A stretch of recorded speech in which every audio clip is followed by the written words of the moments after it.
Good. Thanks, and welcome everyone.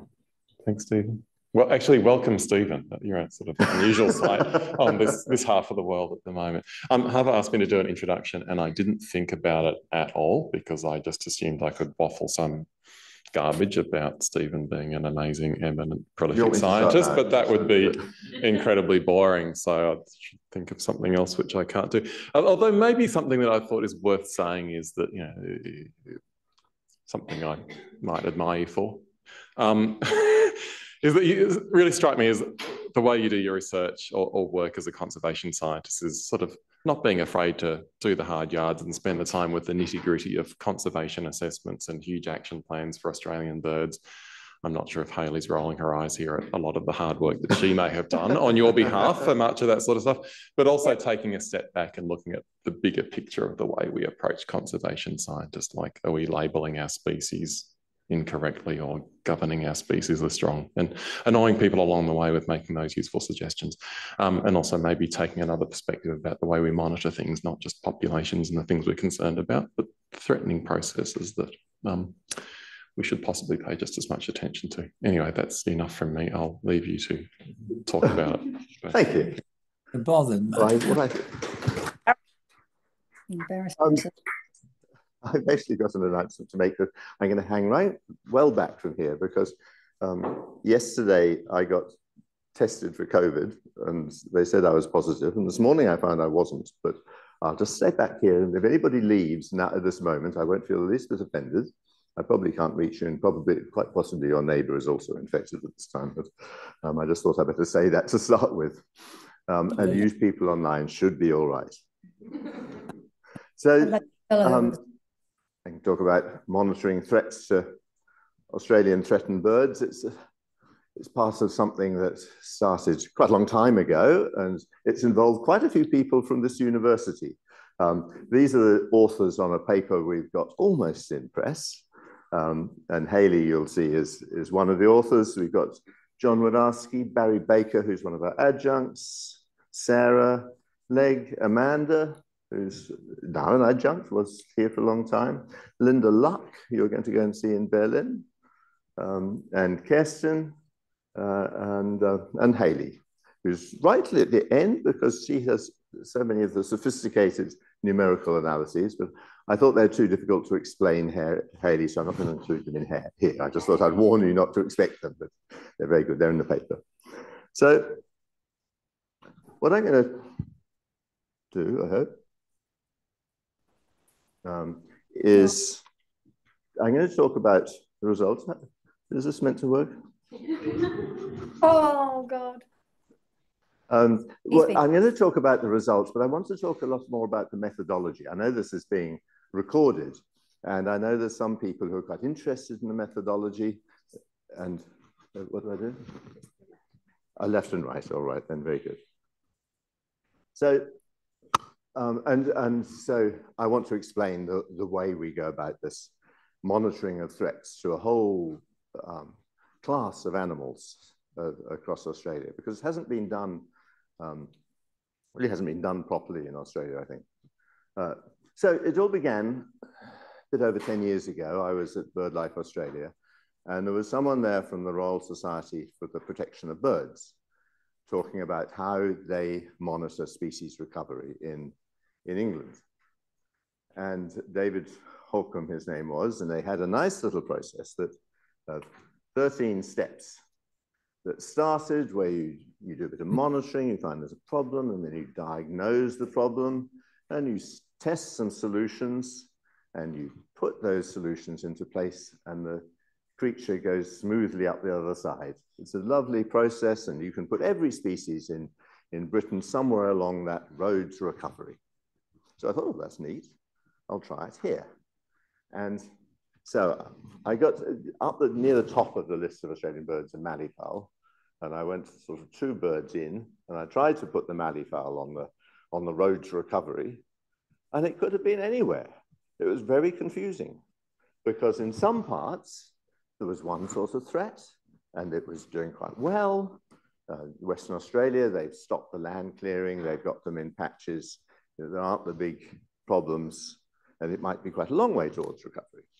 But in the center, you've got longer periods of heat and drought, and the poor little malleefowl that's a bit like our scrub fowl here. It builds a mound and puts leaves in the bottom. And if it's damp, the leaves get warmer and their eggs hatch. But if you have a long period of drought, the eggs don't hatch. And so you get what's been happening in Central Australia as the birds are slowly disappearing. And then there's foxes that are a problem in one place and not another. So we had this issue where there were, we couldn't put them along this road to recovery, and realized that the reason was that there are quite big differences between England, Britain, and Australia. And you see, Britain's quite a small country, and there's quite a lot of bird watchers there. In fact, if you look at the number of bird watchers per bird, there are many, many more. And in fact, I had to put a little person there. The line is actually much, much smaller. And so what it is in Britain, every 140 birds, there's a bird watcher looking after it. In Australia, back of the envelope stuff, there was something like 500,000 birds for each bird watcher. So it's very difficult to monitor what's going on. So you can put, in the UK, you can put species along that road to recovery because they do know what's going on. But in Australia, it's much more difficult. And it became apparent when I started thinking about threats. And so we developed a method that relies on assessing progress towards alleviating threats, on the assumption if you alleviate all the threats, then the birds should recover. And there's 4 basic steps. First of all, you've got to determine what the threats are. And then you've got to look at the impacts of those threats, because they vary from one threat to another. Then there's the level of understanding of how to manage them, because some we know how to do it and others we don't. And then you might have the knowledge, but the implementation of that knowledge is pretty patchy as well. So it's a 4-step process. In 2019, we published a paper on how to do it. And Haley was a key member of that. How many times did you reanalyze the results on that? So, first step is determining threats. And it really comes from work that's been going on for the last 30 years.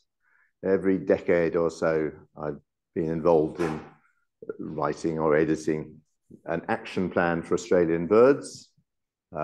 I've been on the cover, but really it's taken information from people all over the country, all across the world, brought it together into a synopsis of information on the status, the extinction risk for the birds,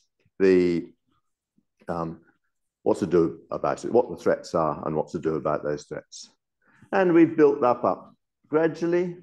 You have to, with threats, you've got to distinguish between causes of death and what might affect the population. It's easy to see birds are dying all the time. It's a good thing too. It's a bit like people. There'd be far too many if they didn't. And I remember there was a lovely case with cassowaries where they're being knocked over by cars. And people said that was what a terrible threat the cars are to the cassowaries. And at one stage they had a sign up at the start of going into Mission Beach saying 138 cassowaries. And every time one was run over, they'd cross it out, 137, 136. And there was something wrong in that population modeling because they weren't allowed to breed. And what it was that people saw them killed, but it wasn't actually a threat to the population. They could reproduce fast enough to cope with the losses. And so anyway, that's one of the things you have to do. Sometimes we get it wrong. Sometimes people have, when I did, they were worried about bird smuggling for quite a few birds. And it has not proved to be a problem. We have good, strong laws. And the number that's a loss to bird smuggling is very low relative to the number of birds. And sometimes we miss threats and have to go back and think, well, it probably was a threat before. But the important thing is that even if we have partial knowledge, we've tried to make the most of it. We haven't waited until perfect knowledge. We do try and look at the certainty around threats. And we're starting to incorporate that into our modeling. We haven't put that in the paper, have we? Anyway, this is something I thought we should include. So each threat we've looked at for each species, we've measured the certainty we felt about the extent to which it is, or whether or not it is affecting the population of a species. You will get anecdotal reports right through to proven effects. And you can, I've summarized this. You can see there's a pretty broad spread of certainty there, from anecdotes through to complete certainty. Now, that top one, threat not suspected, you'd think you wouldn't include that in an action plan. But when you look back, you see that, in fact, we missed some threats back in 2010. They only became apparent by 2020. I was in Victoria the other day, and there was a lot of talk about deer as a threat. 10 years ago, hardly at all. Now, there's a whole lot of species they're really starting to get worried about deer, because they're doing what camels did in arid Australia. They're on an exponential part of their growth curve, and they're going to be a big problem. I'm not sure they are here yet, but there's enough other ungulates who've done that here. So we've got that. We do acknowledge the uncertainty about threat. It's something we're starting to incorporate into our models. But even so, we've got to, even despite that uncertainty, we do need to look at the impact of any threats identified. And here, we've simply gone to what is standard practice with the IUCN. When there is an assessment of extinction risk for the red list, you go through the threats and you assess the threats against three metrics. First of all, it's the scope, and then it's a sort of fuzzy logic because they're such broad categories. The scope is the proportion of the range in which a threat is operating. It can be very little, it can be nearly the whole range, or there's two brackets, large brackets in the middle. The severity of the threat is drawn from the extinction risk assessment, the red list criteria, and half a dozen categories about declines within a 3-generation period, before or after the present. And what you're doing is, within the area where the threat is operating, making an assessment of the rate of decline that threat is likely to be causing. And finally, there's the timing of the threat, and it can be continuing now, current now, or it can be within 1 generation of where we are now of the species concerned, or 3 generations. So, and with those simple statistics, they're collected for all sorts of things, but no one's really used them very much. And it was there that in 2019, we were able to take those quantitative numbers and use them for weighting the threats. And that will allow us to do lots of other things. So the really in very rapid declines over the entire range gets a very high weighting of 63. That emerges from those figures in the previous slide. And then you've got a whole lot that are very low, and you've got ones in between. And those, we then can use those weightings in quite interesting ways. And we can classify them easily into groups for communication purposes. And a lot of this is about communication of what's going on. So let's look at our malleefowl. Whole lot of threats. There's deer in there too, interesting for malleefowl. Apparently deer like walking on top of the mountain, jumping up and down. Doesn't do the eggs any good. So they're all continuing threats. A range of scopes of where they're occurring, a range of severities, and the impacts I'll talk about in a moment, because you can draw from these 3 sorts of figures the highest impact threats. One is fire, and one is the droughts that are occurring, because droughts, as they get longer and hotter, are going to affect malleefowls across their range. And what we can do with that is we can add it up. And the mallee fowl has a threat load of 233.8, which means nothing to anybody unless you do something with that figure.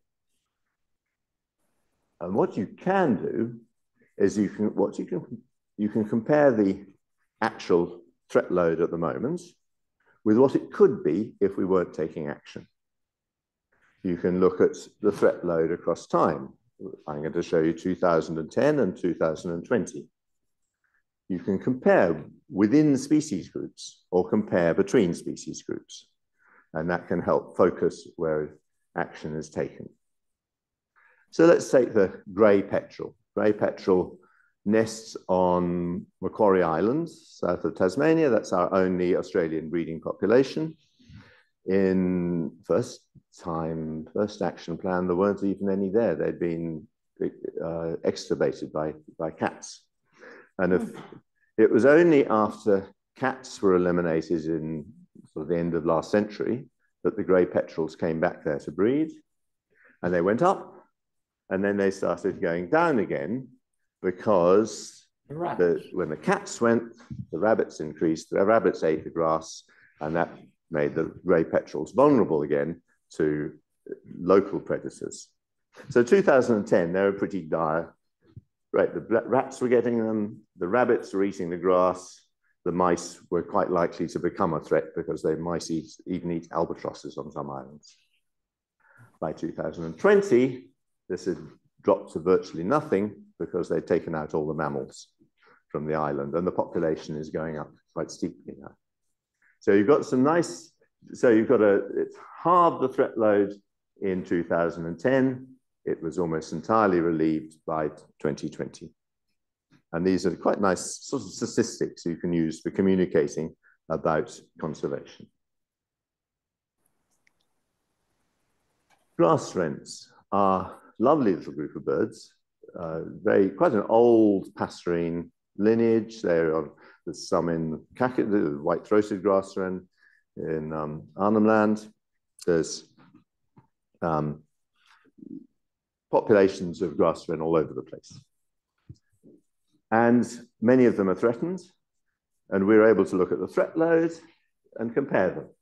And the Mukathipi grass wren, which is a lovely name, and it was given it with permission of the elders, the only bird with an indigenous name in Australia for which permission has been given by the elders of the people there, the Mukathipi grass wren. But there's only, at that time, we know of the 2 left there on one stand ridge in a reserve in central New South Wales. I haven't heard the results of the latest survey, but it's a very tiny population under a lot of pressure. And it's probably got the highest threat load of any of the grass wrens. There's a couple of others. There's one in the mallee. It's declined rapidly because of in the very hot weather we had at the end of last decade. Yellow binner grass wren, little patches that are getting burnt out. So you can see the range there, if you're interested in grass wrens, where you might pay most attention if you want to keep them all. What I do to do these sorts of comparisons, always sort of normalize the threat, because that actual number doesn't mean much to people. And this is comparing between species groups. And people might have heard about the albatrosses getting caught on long lines and drowned. There's quite a lot of albatrosses that have been under quite a heavy threat load. Migratory shorebirds, we get terrific populations here. Their numbers have been going down rapidly with development in the Yellow Sea. And parrots and cockatoos, there's just a lot of them, and there's quite a few of them are heavily threatened. So you can compare them all and say, okay, out of those, the parrots and cockatoos have the heaviest threat load, if that's useful to you. And then it's quite interesting looking at the difference in 2010.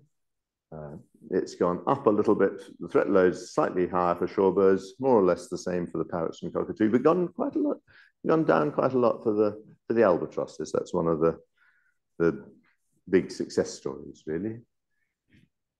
And if you then And then what you can do is you can produce a sort of league table of the species with the heaviest threat loads. And at the moment, there's the poor old swift parrot that nests in Tasmania and then flies to the mainland in the winter. And it's one of the few birds in the world that won't nest in the same place from year to year, and it won't overwinter in the same place from year to year. And so it's awful for managers to try to conserve, because you've got to conserve the whole thing, and it might not be used for years and years. So it's a great struggle, and at the moment, people in Tasmania would rather cut down the nest trees than conserve them for the occasional use of swift parrots. And you see it's quite a long way ahead. You can actually put, if you normalize the numbers, you can see that's way ahead. And then there's an emu wren, regent honeyeaters one. There's a really good nesting population this year at one site, 30 birds. And that's considered really good. It shows how scarce they are. If you know your birds, you'll be able to sort of identify what the threats are. But the message is that you then have a table of threat impact that can be used for conservation purposes. That's a national one. It can be done as a state or territory level if need be. So it's starting to work internationally. And then the other thing, I was doing this for a while, doing species by species, and then thought, well, if we looked at threats, we could do exactly the same sort of calculation, just pulling out the threats. And don't try and read that, but these are all the species that are threatened by rats, black rats. This is their scores in 2010. This is their scores in 2020. So it's standard information.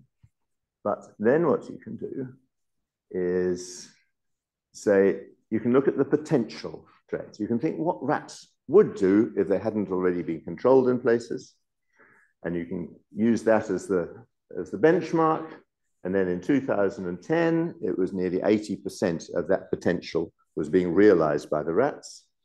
By 2020, it had come down to about 30%, so nearly 40% difference in the impact, the total threat load from rats in that time. There was just one species down here that had a high threat rating, and the others had been reduced. There'd been many more in the past. And that's a bird that nests on one island off Japan and migrates to Australian waters. So we've done very well with rats in the last 10 years. And so you can then look at, here's some, the other thing you can do with this, this was just an experiment I did the other day. I thought, what would happen to these scores if we stopped having any fisheries bycatch? We've done quite well with reducing fisheries bycatch to albatrosses and petrels. What happens if we took it out altogether? So you can play around with these things, and you can see it reduces the threat load across all Australian birds by 3.4%, which is a reasonable chunk, thinking how many birds there are. But for albatross, it more than halves the threat load. So you can see, okay, what happens if we take this action? This is what will happen for the threat load. You could do that for multiple actions. And then you can group these threats. We can look at a sort of taxonomy of threat groups and habitat loss, fire regimes, invasive species, climate change. And then you've got the biological resource uses, the sort of fishing and direct use, pollution and others. And you can see in 2010, that's that yellow, well, the blue is the potential threat load from these different threat classes. And that's simply by adding up those figures I've created before. Yellow is the 2010 level. Orange is the 2020. And you can see we've done very well. I mean, I've talked to rats and so forth. So we've done very well with invasive species over the last 10 years. Climate change and altered fire regimes have both gone up in terms of the threat load. And so it again gives you an indication of where the main challenges are. And then you can break the threats down. I think it's 183 separate threats that we identified. Each of the invasive species is a separate threat. And so you can see which are the main specific threats. And again, it's these climate-related ones that have really proved increasingly challenging over the last 10 years, the drought, fire, and heat. And then the invasive species. And a lot of this is driven by the single campaign on Macquarie Island. It was a major success. We've got another one coming up with Lord Howe. It's looking really good. They've taken out the rats there, and it doesn't look as though it looks as though they've been successful, and they're already getting some responses. So this shows you some idea of where we're going with managing the threats. So then you can look just at threats, but we were also interested in how well we understood their management and how effective the management was being. So on the road to recovery, you could split the two parts of it. In England, they may go smoothly from one to another, but in Australia, it's more muddled, and we could split research from management in terms of measuring performance.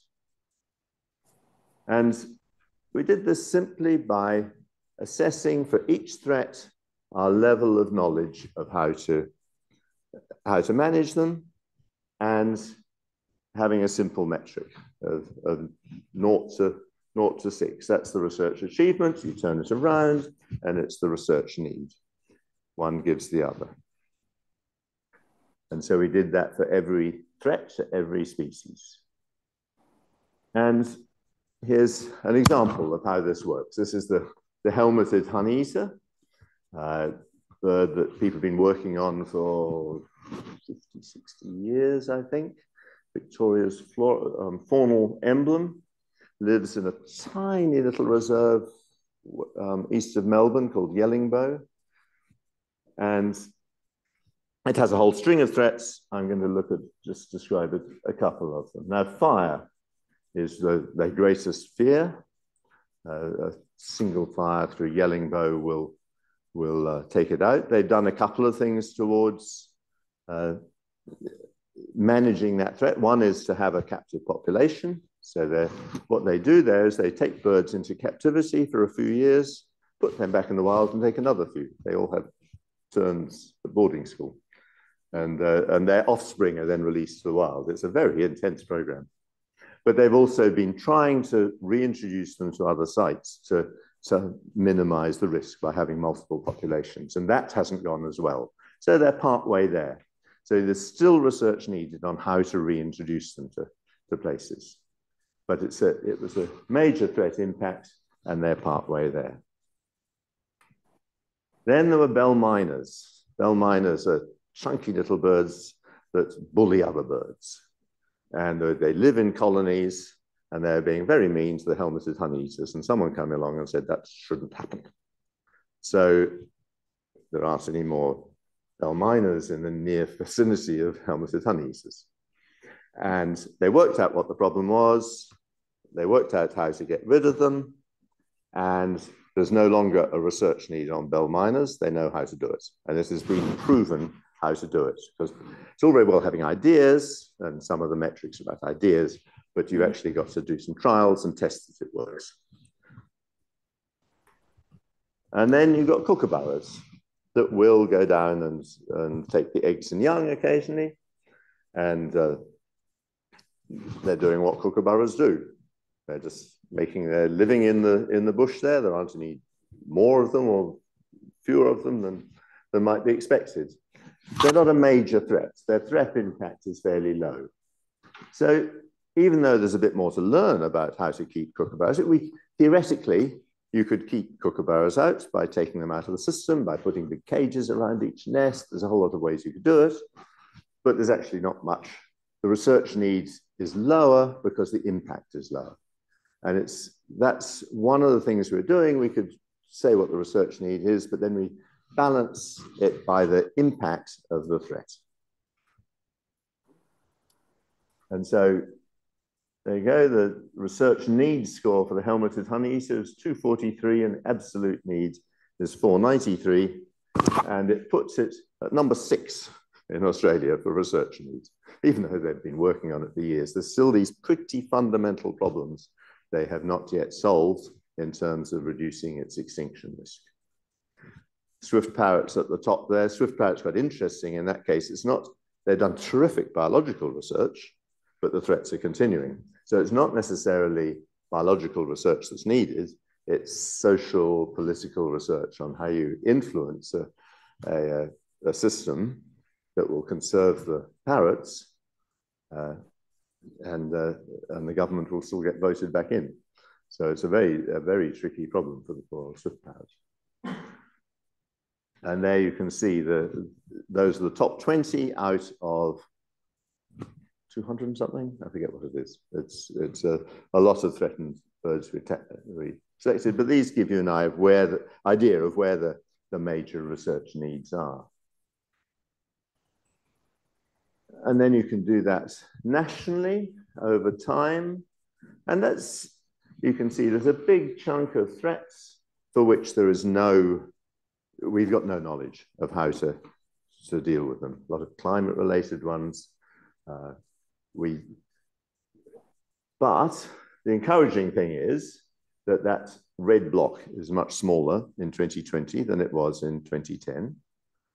And it's the thing that's increased is the blue block, which is where there are tested means of managing the threats available. So you can look at progress in our research over time.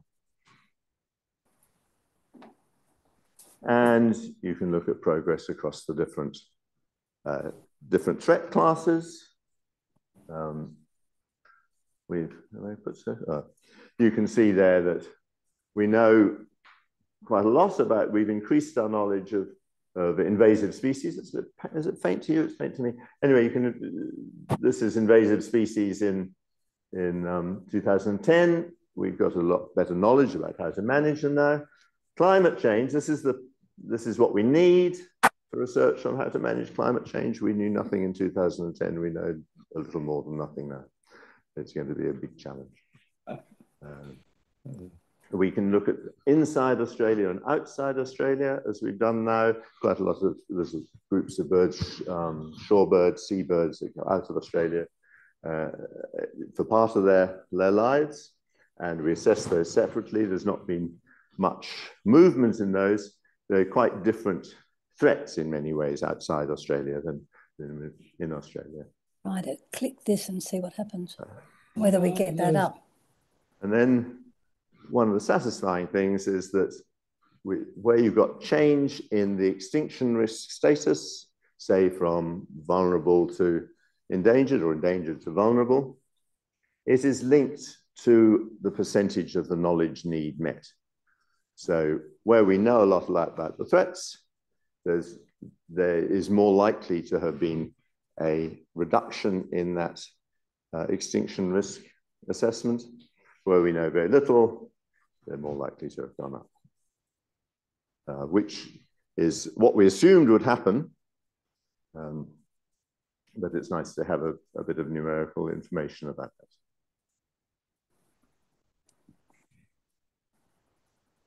And so we come to management.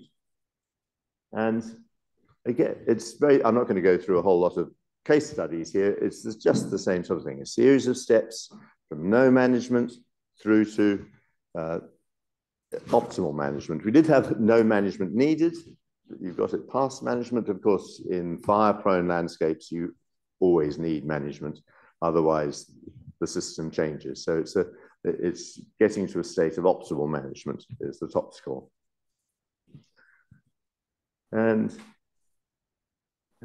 Here's our helmeted honeys here again. Swift parrot again, it's quite similar in many ways, but there are differences between those lists. In the top birds needing management.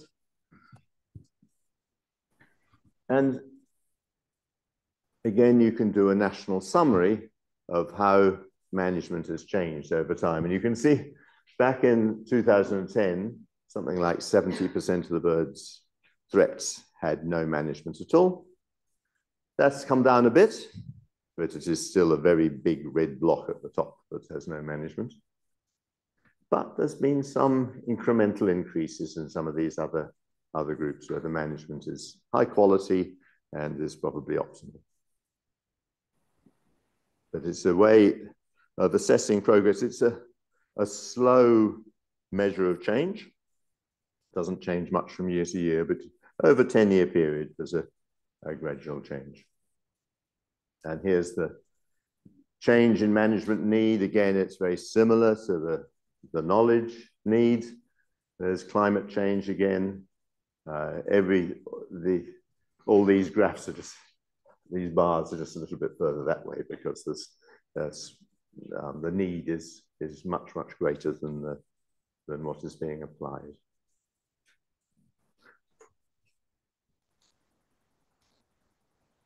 And here's a measure of the percentage of the threat load relieved against the percentage of the management need met. So that's a pretty satisfying correlation between the two, just showing that the more you meet the management need, the more the potential threat load is reduced. And you get a very similar pattern with the reductions in extinction risk. And which is quite satisfying to get something like that. And so, where am I up to? Have I not talked for very long? Anyway, summary. What we had was a variation in geography, made it difficult to track conservation of species, certainly across a whole continent, across a whole class of animals. And we assumed that the conservation relied on alleviating the threats. We used the simple statistics being collected for IUCN anyway, and then we were able to look at change in threat impact over time and compare existing impacts with potential impacts and past impacts. And we then augmented them with just two measures of the understanding and management of the threats taken from the RSPB's concept. And we've got our understanding metrics allow us to identify the research that will have greatest benefit, the management metric, which management will have greatest impact across the whole class. And what we're doing, we're offering the whole data set to BirdLife Australia, and we hope it can go online so people can play with some of these things. So we won't have it all right. People might think they're more threatened or less threatened. This allows you to, if we can do that, the statistics are simple enough that you could change things and automatically get changes in the graphs and the displays. Trying to incorporate the uncertainty measures. While I was writing this talk, I was thinking, oh yes, we can do that. I was going to do it all last night and I thought I better not, but this way I had lots of nice ideas about how you could include uncertainty in some of these measures. We've got these equally large data sets on monitoring policy and on the feasibility of doing these different, the political, social, technical, financial feasibility of doing every action. And then we're starting to apply this approach globally. Thank you.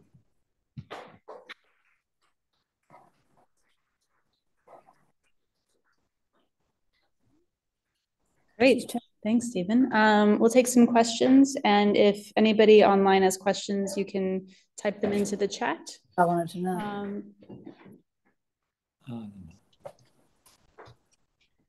Okay. So as a fairly British person, British people are like really obsessed with birds and with butterflies for some reason that I don't quite understand. And so it is quite like noticeable when you move that that's not quite the case here. So given that we've got quite a lot of things like remote sensing and really advanced sort of modeling and machine learning and AI type tools now, how important is increasing the number of people who are actually bird watching? It may not be. It may be reduced. Now, but the danger in one way is, yeah, you can do it all technically, you can do it remotely, you can have everything out there and never go in the field at all. And then the majority of people will probably not care what happens there. So might well be the trade-off. So one of the things we've got here in Australia, well, globally, is an enthusiasm for people. They're not all British, going out bird watching, getting out in the field, and actually seeing what's happening on the ground. And what you can see from the sky, you certainly can't see the birds, particularly the threatened ones. So having people out there on the ground, you can see much better what's happening. Eventually, we'll have little bots going around recording everything through AI, but we're not there yet. They're still pretty important. I think it's important socially as well as, as technically. It's super important. And financially. Anybody else in the room? Okay. Yeah, so I'm just wondering about the massive amount of data that must be behind that, and like the integrity of the data, because it's somewhat subjective. It must have been gathered by a lot of different people.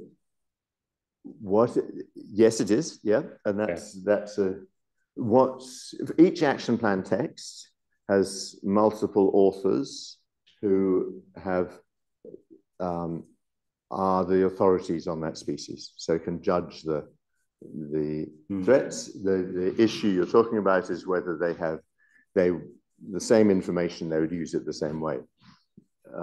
So that would be, but to some extent that's covered by the breadth of the categories people are trying to put things into.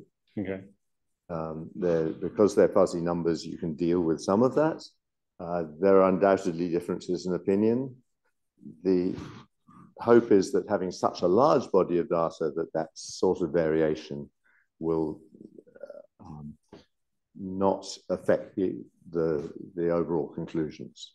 Yeah. So our conclusions with this work is that in 2010, invasive species were the major threats, or the largest of the threat classes. Now it is climate change. And there's been quite a shift in the last 10 years in our ability to detect impacts of climate change. Increase. Okay. So the main thing that I was wondering about is that comparison of 2020 to 2010 and how the threat has changed. Because there's that subjectivity in it, does that make it vulnerable to public opinion? Like if people vulnerable to what, sir? To public opinion, like people think climate change has had a major effect, and so therefore they keep ranking vulnerability as being more because of that rather than because it actually is. No, where climate change has been attributed as a threat, there is documentary evidence. So it's not only for the action plan text, there is an account of the threats, there is the references from which that information is drawn, and that's the peer-reviewed literature. So there's 1,700 references, I think, behind the action plan, many of which refer to multiple texts. So it's not only a subjective book, it's actually a scholarly work as well. Okay. It hopes to be.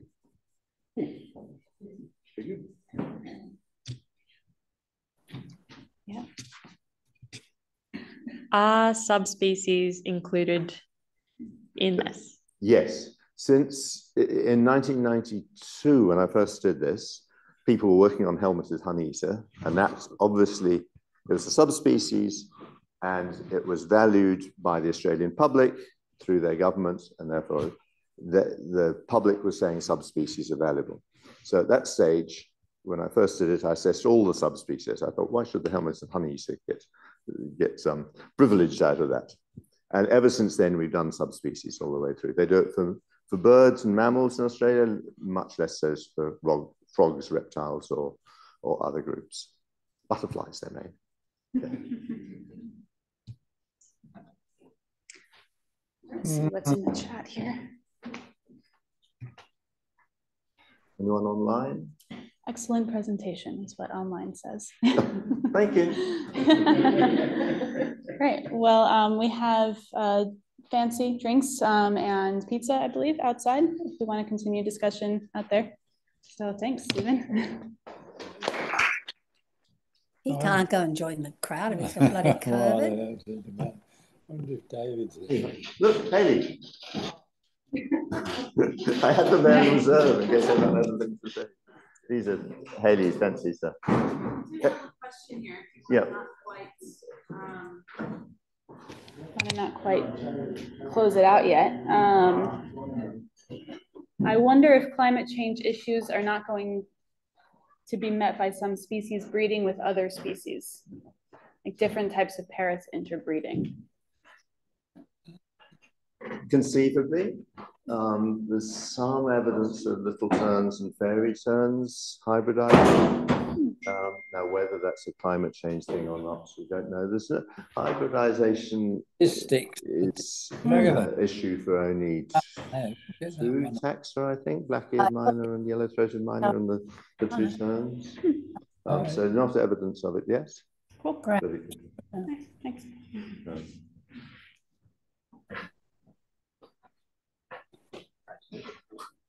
It's so specialised, isn't it? Hybridization, conceivably.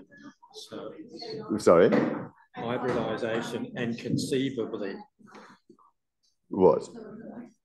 Well, you conceive if you. I did not see that. Is that your one comment? I give this presentation, your one comment is about a really bad pun. Hybridization. Do you like? I was expecting some incisive, you know. What's that incisive? Why are they all going so fast? Yes, is hybridization conceivably a problem? Yeah. Oh, A conceivable problem. yes. Hi.